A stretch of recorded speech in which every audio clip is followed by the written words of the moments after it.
Hingga saat ini, saya masih menjumpai anggapan bahwa kita dapat memerintah anak kita semau kita. Mereka akan nurut kepada kita karena kita adalah gurunya atau karena kita adalah orang tuanya. Sedangkan fenomena yang terjadi saat ini, banyak anak yang tidak mau diatur.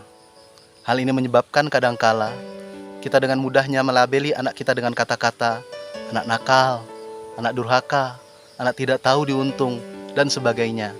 Hanya karena mereka tidak mau menjalankan apa yang kita perintahkan.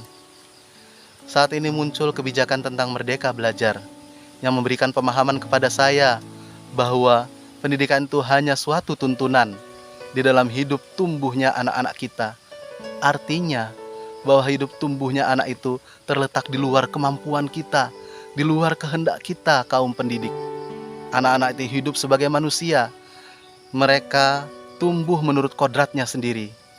Kita kaum pendidik hanya dapat menuntun tumbuh atau hidupnya kekuatan-kekuatan itu agar dapat memperbaiki lakunya, bukan dasarnya.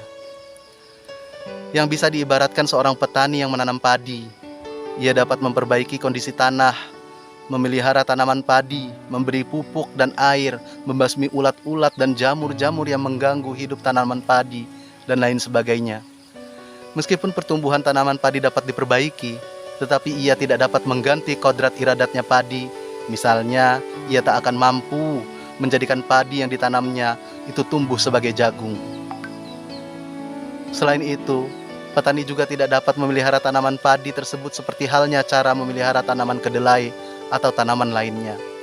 Memang benar, ia dapat memperbaiki keadaan padi yang ditanam, bahkan ia dapat juga menghasilkan tanaman padi itu lebih besar daripada tanaman yang tidak dipelihara. Tetapi mengganti kodrat padi itu tetap mustahil. Untuk itu, saya mengajak kepada semua rekan guru dan orang tua, tuntunlah anak-anak kita sesuai kodratnya. Melabeli anak sudah tidak relevan lagi untuk saat ini. Jika dalam proses menuntun, anak ternyata memberontak, ingatkan anak-anak kita dengan nilai-nilai kebajikan yang mereka yakini. Yakinlah, setiap anak-anak kita memiliki benih kebaikan di dalam dirinya.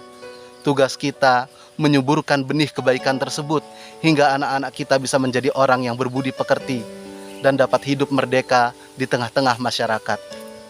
Terima kasih.